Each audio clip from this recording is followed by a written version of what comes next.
alquimia zapatista.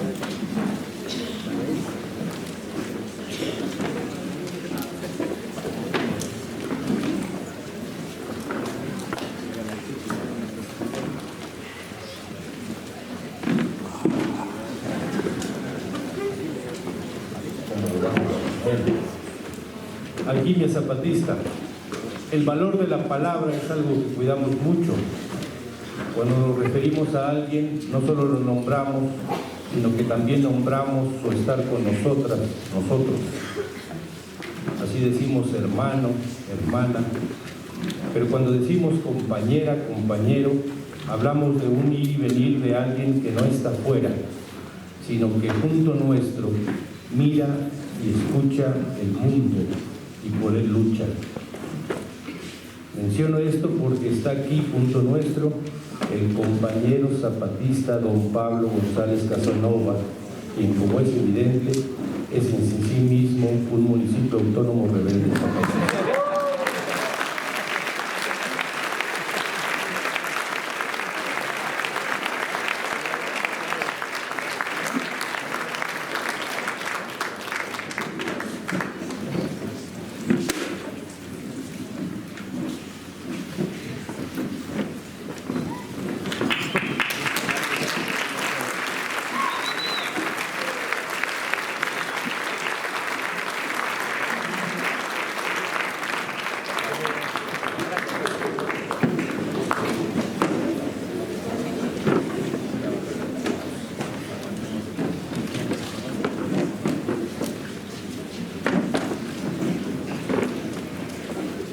Y como está aquí el compañero Pablo González Casanova, voy a tratar de elevar el nivel y el rigor científico de mi exposición, evitando toda clase de albures, que en chiquito ofrecen atención.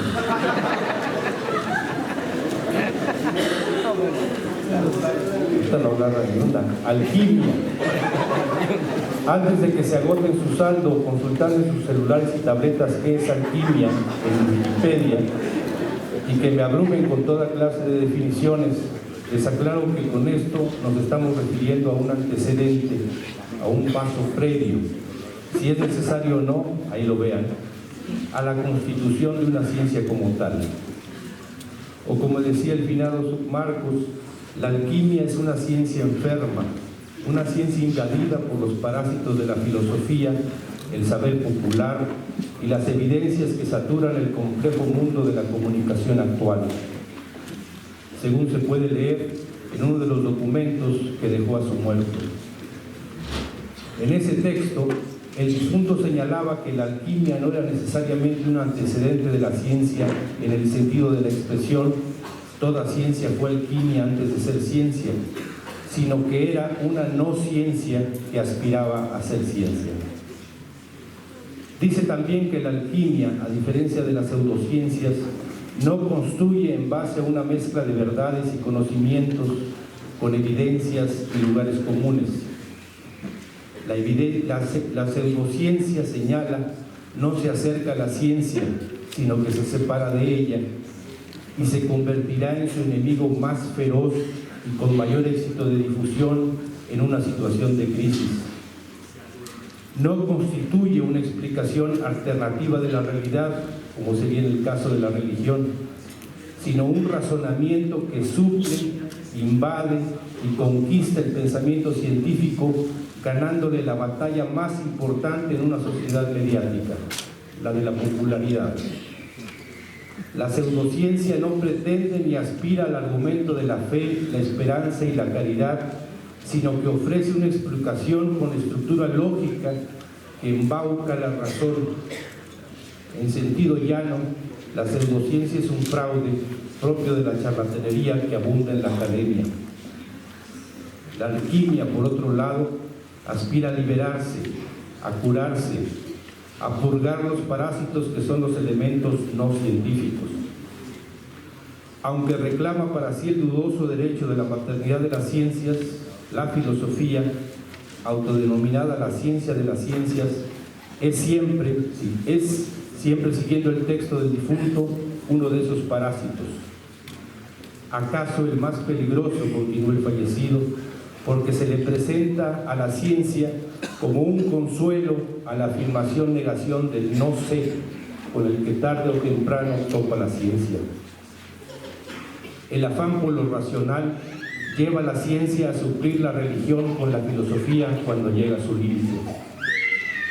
Por ejemplo, si no tuviera capacidad para explicar científicamente el por qué llueve, en lugar de recurrir al argumento de que es Dios quien decide la precipitación pluvial, la ciencia preferirá un razonamiento del tipo: la lluvia no es más que una construcción social con apariencia teórico-empírica en torno a una percepción aleatoria que se da en el contexto de una continua conflagración entre el ser y el no ser. No es que te mojes si llueve, sino que tu percepción de mojarse es parte fluctuante de una decolonialidad universal.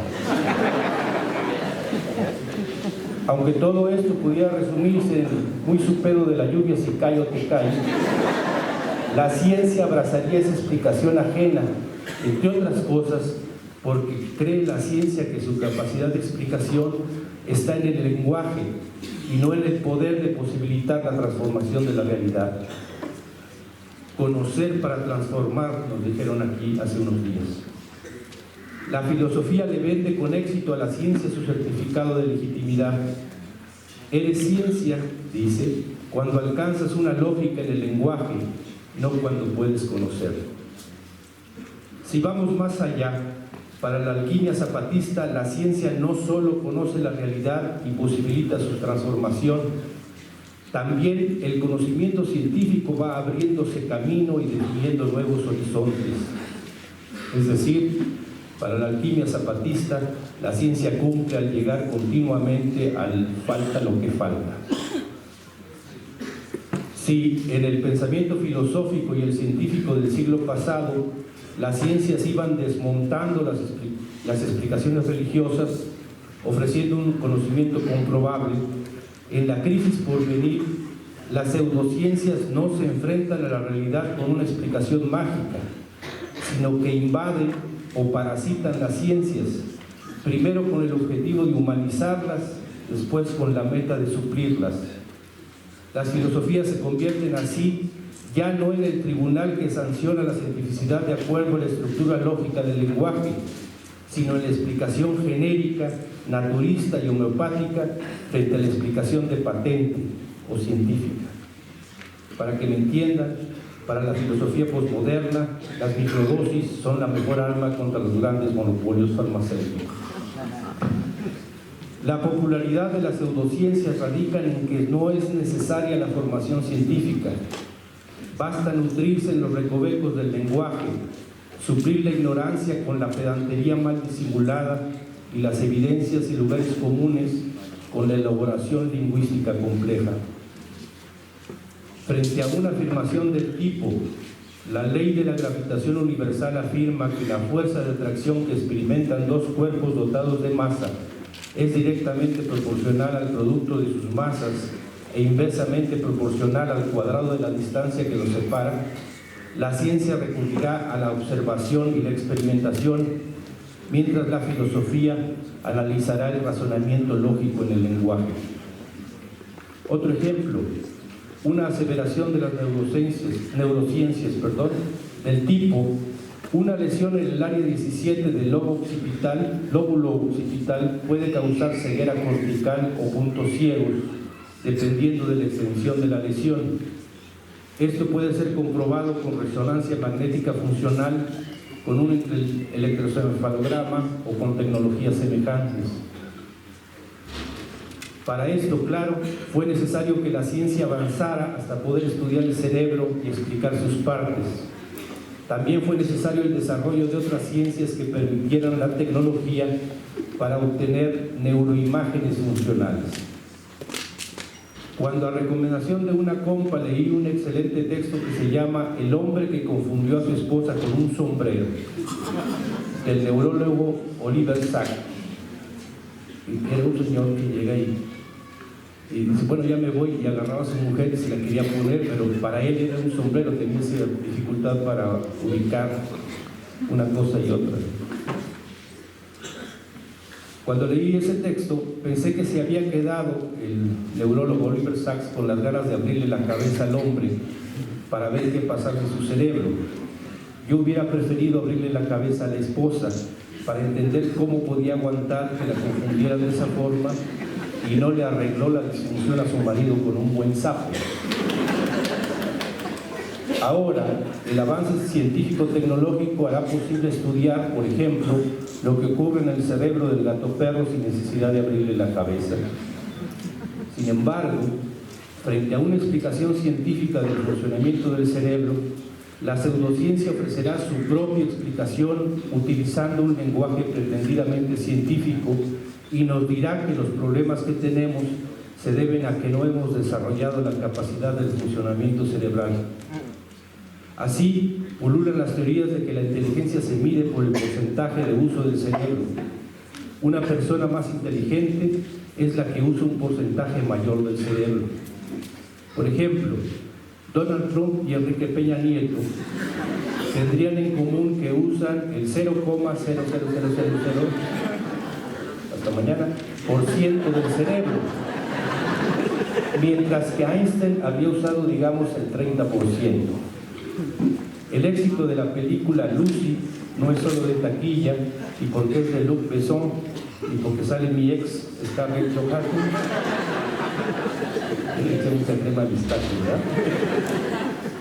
Es que permite la aparición de charlatanes que ofrecen cursos para que usted sea más inteligente con técnicas científicas para aprovechar al máximo la capacidad cerebral. Así, fue fugaz el éxito de la comercialización de productos con feromonas para atraer al sexo opuesto.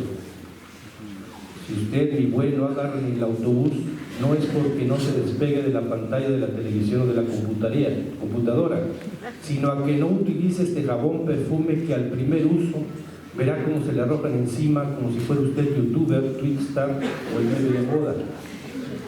Y mire nomás, por esta única vez tenemos esta oferta de 333 por el precio de 2, pero solo si en los próximos 15 minutos marca el número que aparece en pantalla. Recuerde tener a la mano el número de su tarjeta de crédito. ¿No tiene usted tarjeta de crédito? Puta, pues, por eso usted no pesca ni un resfriado. No, amigo, amiga, ni las feromonas le van a servir. Mejor, por eso, mejor cambie de canal o póngase a ver videos de caídas graciosas, de las profecías de Nostradamus, o cosas parecidas que le den material de conversación en la sala de chat de su preferencia.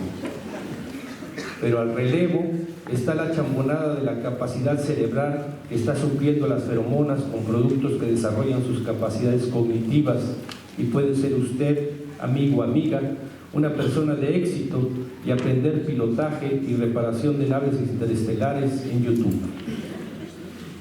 Tal vez este planteamiento, que no es ni moderno ni posmoderno, no sería tan respaldado incluso por algunos científicos y científicas si supieran que uno de sus promotores fue Dale Carnegie, con su bestseller de superación personal que data de 1936 y se llama Cómo ganar amigos e influir sobre las personas. El libro de cabecera de John M. Ackerman y de otros. En resumen, mientras los científicos tratan de confirmar o descartar sus hipótesis sobre cómo funciona el cerebro, los pseudocientíficos te venden cursos de gimnasia cerebral y cosas por el estilo.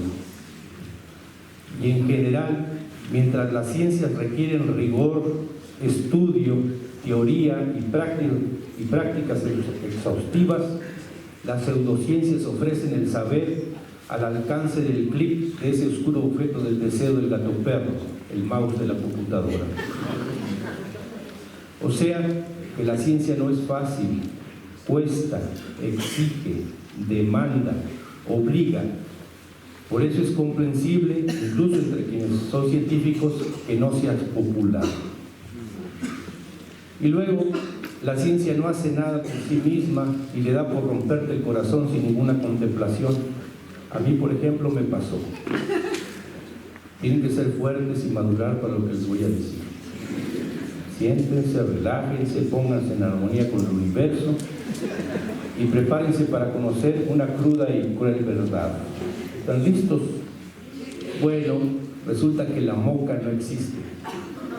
No hay tal cosa como un árbol de moca o un mineral de moca. La moca no es una creación de los dioses primeros para aliviar la vida y la muerte del submarco. No es el fruto prohibido con el que la serpiente, disfrazada de vendedora de cosméticos rejuvenecedores, engañó a la maldita Eva y a su vez sonsacó al noble Adán y se chingó Roma. Tampoco es el grial sagrado, la piedra filosofal que mueve la búsqueda del conocimiento. No, resulta que la moca es un híbrido o una mezcla o algo así. No me acuerdo de qué con qué, porque cuando me lo dijeron me deprimí más que cuando uno de los científicos dijo que el más brillante alquimista no estaba presente. Y entonces, lo confieso, me tiré al vicio y a la perdición. Me alejé de las distracciones mundanas y entendí entonces el éxito de las filosofías y las pseudociencias en boga actualmente. ¿Para qué vivir si la moca no es sino una construcción del imaginario social? Entonces entendí mejor ese filósofo espontáneo que hubiera tenido un gran éxito en las redes sociales y que respondió al nombre de José Alfredo Jiménez. Caminos de Guanajuato sería la critique de Reinen Vernutzen que Kant no pudo elaborar. Pero pese a heridas y cicatrices, las pláticas de ustedes empiezan a producir efectos. Un oficial insurgente escuchó la plática que dio el doctor Claudio Martínez de Bart, en la que nos explica lo que se refiere a la herencia genética, y concluyó que es cierto. Dice, rápido lo apliqué pensando en los pueblos, y sí, si un compa tiene un modo de cómo es, lo ves que su papá o su mamá también tiene su mismo modo. Por ejemplo, dijo, si el submoy es muy bravo, es que su papá era muy bravo de por sí. Ah, le dije, entonces el submoy no se embravece con nosotros porque no cumplimos los trabajos, sino porque su papá era muy bravo. Quedó pendiente la investigación científica porque en ese momento llegó el submoy, que casi ya habíamos preparado las cosas para ir a Buenavista. O sea que nos cayó la justicia. Este es un encuentro entre las y los zapatistas y las ciencias. Le agregamos el con a ciencias, no solo por el juego de palabras, también porque el haber aceptado reunirse con nosotros, va más allá de su quehacer y pudiera implicar también una reflexión sobre el mundo, además, claro, de la explicación de lo que trabajan en sus respectivas especialidades. Ya en nuestras participaciones anteriores, el subcomandante insurgente Moisés, y quien esto dice y escribe, nos estamos esforzando en darles datos para que formen una imagen, un perfil, se diría ahora, del tipo de zapatista que está interesado en aprender de ustedes. Seguimos en el empeño porque también, como señalamos en otra intervención, nuestra aspiración es que este encuentro se repita y se multiplique cuantitativa y cualitativamente. Con sus intervenciones, ustedes no solo nos dan algunas señales de su conocimiento, también del por qué aceptaron nuestra invitación y por qué están aquí presentes en persona o mediante textos, audios y videos. Porque necesitamos la ciencia, es que estamos, junto con el submoy, ahora sí que desplegando nuestros encantos para convencerlas de que aquí, con nosotros y nosotras, pueden y deben hacer ciencia. Por eso les hablamos no de ciencia, sino de lo que hemos sido y somos, de lo que queremos ser. Podemos hacer lo que podemos. No podemos ofrecerles becas, recursos, reconocimientos que abulten su currículum vitae. Vaya, ni siquiera les podemos hacer el paro para conseguir, ya no digamos una plaza, sino al menos algunas horas al hora. Claro, podríamos intentar el chantaje, poner cara de soy un pobre zapatista que habita en la serranía, o insinuarles con voz seductora, entonces, ¿qué? Vámonos a Querétaro, las manzanas, Colina, dijo cocochas y con papas. Ya ven que dicen los científicos que ya no produzcan la producción porque el mundo está como el vagón del metro a las 7:30. O que ya no hagan productos, que mejor adopten. Entonces usted y yo vamos, como quien dice, a darle su surtido rico, de maciza, para que tengan opciones. Si sale varoncito, le damos hasta que salga la niña. Así hasta por pares. El asunto es que no importa ganar, sino competir. O les mandamos un DM que invite, ándele, vamos a deconstruir las ropas y a contextualizar las partes privadas. O les mandamos un WhatsApp que sugiera, usted, yo, un acelerador de partículas.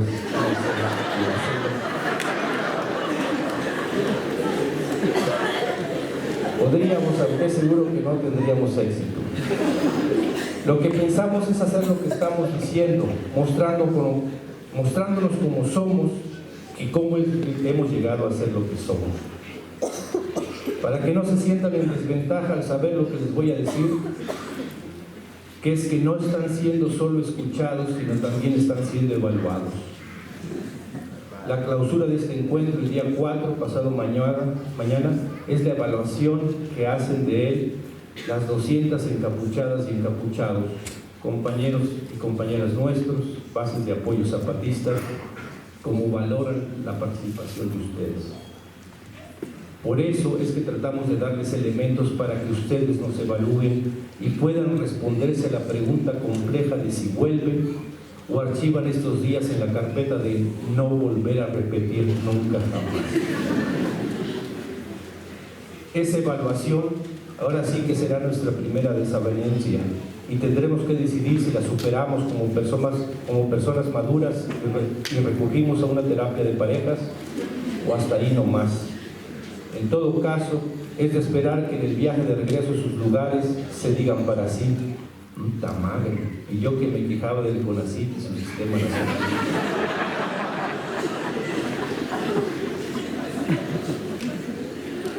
Antes les dije que un camino para conocernos era preguntar por qué preguntábamos lo que preguntábamos.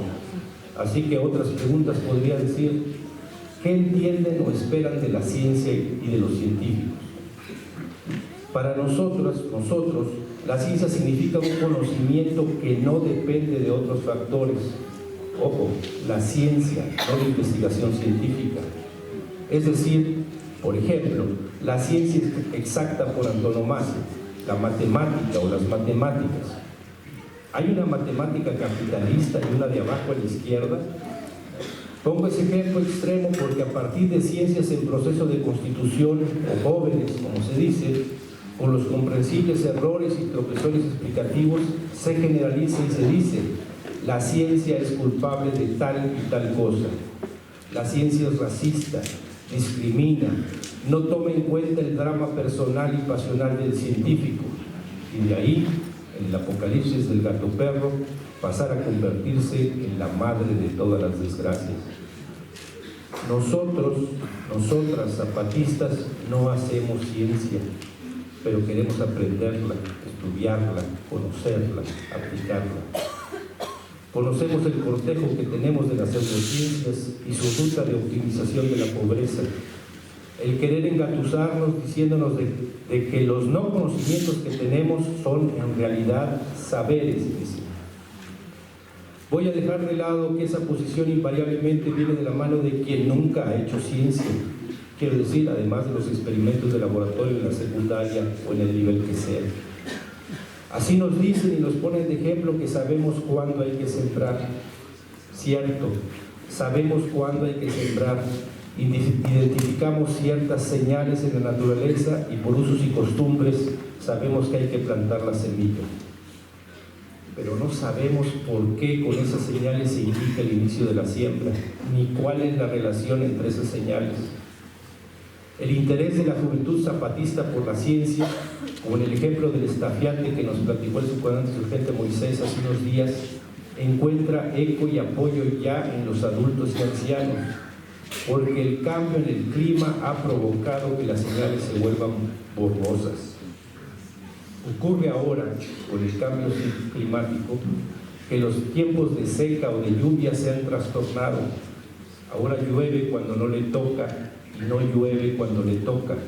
Los fríos empiezan a ser más cortos en duración e intensidad. Animales que se supone que pertenecen a determinadas zonas empiezan a aparecer en otras que no tienen ni la vegetación ni clima semejante. Cuando la lluvia tarda en aparecer y corren peligro las siembras, en los pueblos se acostumbra a lanzar cuetones al cielo para que despierta la nube o para darle de saber al Dios que ya es su tiempo de llover, o sea que le recuerden de su trabajo al Dios por si es que está distraído. Pero resulta que o el Dios está muy ocupado, o no escucha, o no tiene nada que ver con el alargamiento de la sequía. Vean entonces que no basta el conocimiento ancestral, si es que se puede llamar conocimiento. Así, lo que algunos llaman el saber ancestral de los indígenas se enfrenta a un mundo que no entienden, que no conocen, y en lugar de consolarse en las ermitas o iglesias o acudir al rezo, las zapatistas, los zapatistas se dan cuenta de que necesitan el conocimiento científico, ya no por curiosidad, sino por la necesidad de hacer algo real para transformar la realidad o lidiar con ella en mejores condiciones. Por eso empiezan ya las generaciones que prepararon y realizaron el lanzamiento, las que sostuvieron la resistencia con rebeldía y las que crecieron en la autonomía y mantienen la resistencia y la rebeldía, a confluir en una necesidad, el conocimiento científico. No sabemos qué tan sensible es la ciencia a la opinión pública, a las redes sociales, a la imposición de rumbos o explicaciones, ya no por presión del dinero, el poder, el sistema, sino por autocensura. No sabemos si existirá algo que se pueda llamar otra ciencia y si eso corresponderá al tribunal mediático o social que juzga, condena y ejecuta la sentencia contra las ciencias. ¿A quién corresponde la construcción de la otra ciencia, si es que hay algo que así se llame? Nosotros zapatistas, pensamos que es a la comunidad científica, a ella, sin importar sus fobias y sus filias, su militancia política o no, y que deben resistir y combatir a los parásitos que les acechan o ya habitan en ustedes y los debilitan. Por eso, aunque no les hallemos el modo y no encontremos la forma de convencerlas, de convencernos, de que el nuestro es también un esfuerzo de vida y que les necesitamos en ese empeño, ustedes deben seguir sin descanso, sin darse treguas, sin hacer concesiones ni a nosotros ni a nadie. Deben seguir porque su compromiso es con la ciencia, es decir, con la vida. Muchas gracias.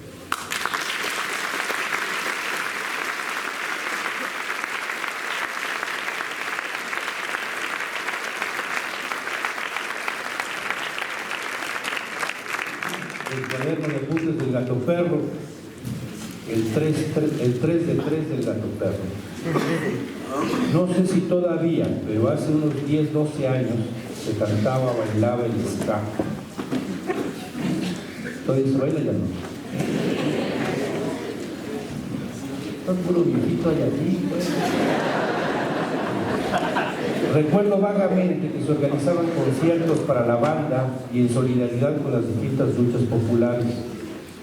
No sé tampoco si todavía se haga eso, pero en esos toquines, la entrada, en lugar del bar, la luz, la paga, los pesares, la lana, la marmaja, la pachocha, se conseguía con 1 kilo de arroz, frijol o azúcar, que era enviado luego a esos movimientos.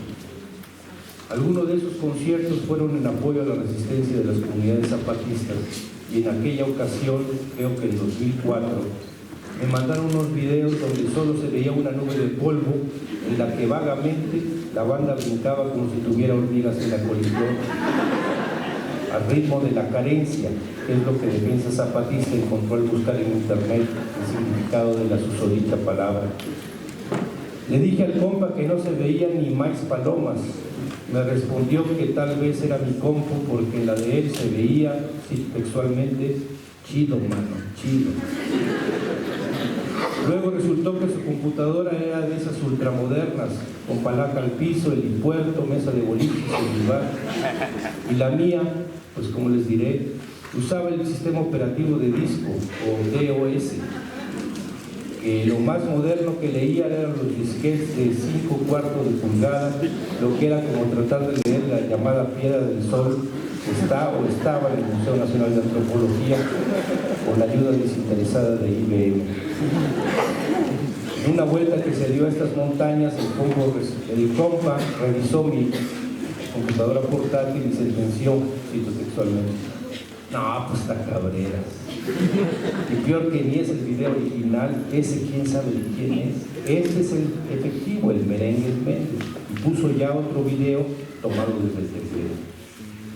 Ahí sí se podía escuchar la música y ver a la raza cargando diversos tipos de muñecos de peluche. Si es que todavía se toca, canta y baila esa música, deben haber muerto de envidia cuando vieron los muñecos de Sherlock Holmes y Einstein en la primera plana. Bueno, resulta que por aquellos años el difunto Submarcos grabó con los musiqueros que se autodenominan Panteón Rococó un CD que se llamó 3x3, aunque ignoro la causa, motivo o razón para que se llamara así. Esto viene al caso, cosa, según, porque tal vez ahí es donde se puede encontrar el antecedente de eso que llaman el 3 de 3. Ahora que ya es público que el Congreso Nacional Indígena formará un Consejo Indígena de Gobierno y presentará a la vocera de dicho Consejo como candidata a la presidencia de la República Mexicana en 2018, el Gato Perro se sintió obligado a presentar su declaración 3 de 3. Por aquello de no te entumas y más vale pájaro en mano que siéntate porque te caes. Va, 1 de 3. La inteligencia artificial contra la inteligencia zapatista. El sistema político ha sido hackeado. Reza el letrero que se impide en todas las pantallas del complejo de inteligencia artificial de la sociedad del poder. La sala central del chat se enciende. En forma casi simultánea aparecen diversos nicknames, a cual más de ridículo.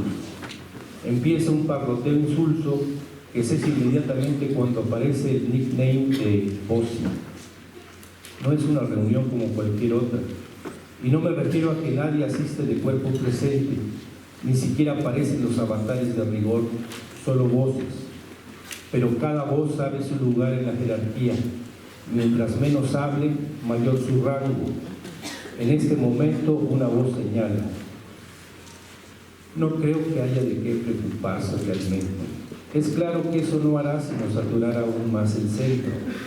Una opción más para quienes creen que eligen y deciden. No le veo mayor problema, hay que dejarlo seguir. Y bueno, esa geografía está definida desde hace tiempo. Sugiero que pasemos a otro tema. Otra voz interrumpe, en su tono dubitativo se adivina su nivel. Disculpe, creo que no debemos menospreciar lo que pretende. Basta darse cuenta que ni siquiera estaba contemplado entre los miles de escenarios que previeron nuestros sistemas. De hecho, no nos dimos cuenta hasta que las pantallas lo avisaron. Cuando vimos el parpadeante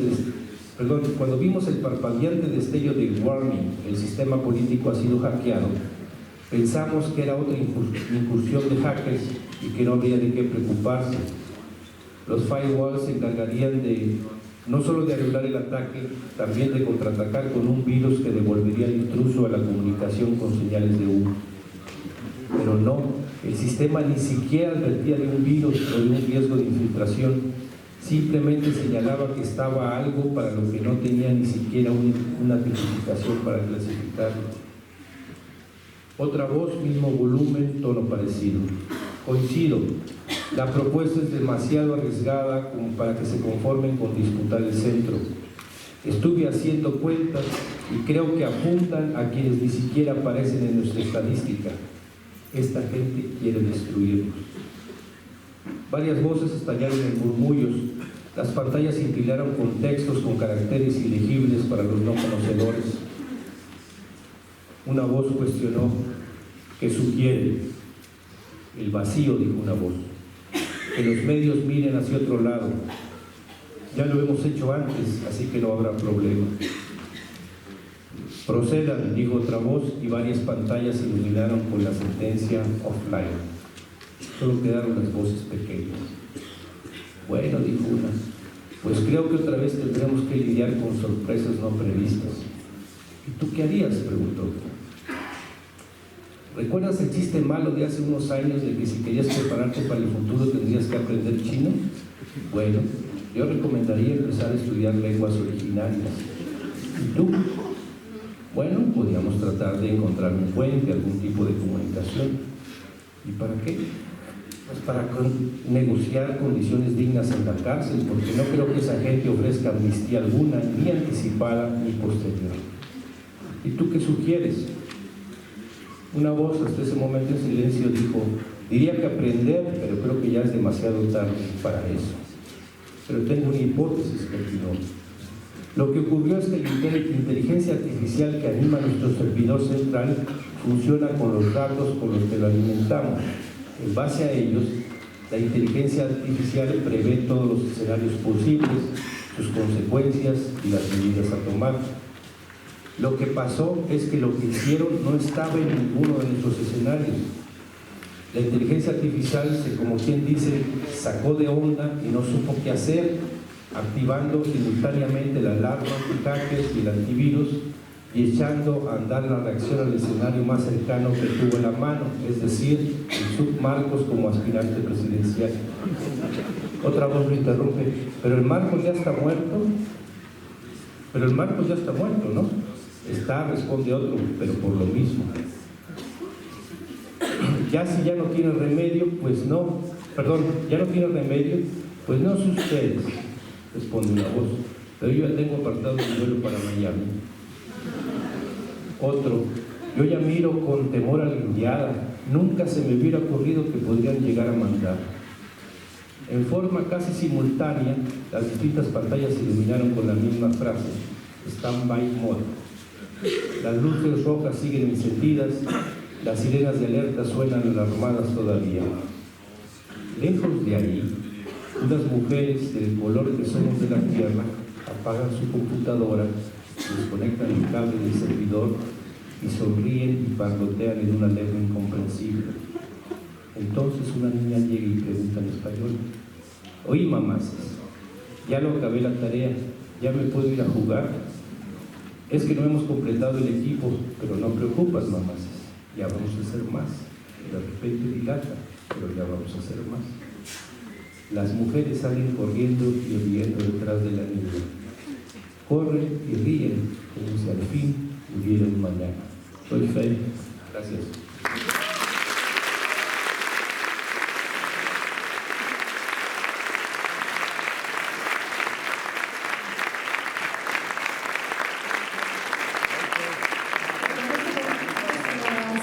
Del día de hoy, los esperamos mañana nuevamente a las 10.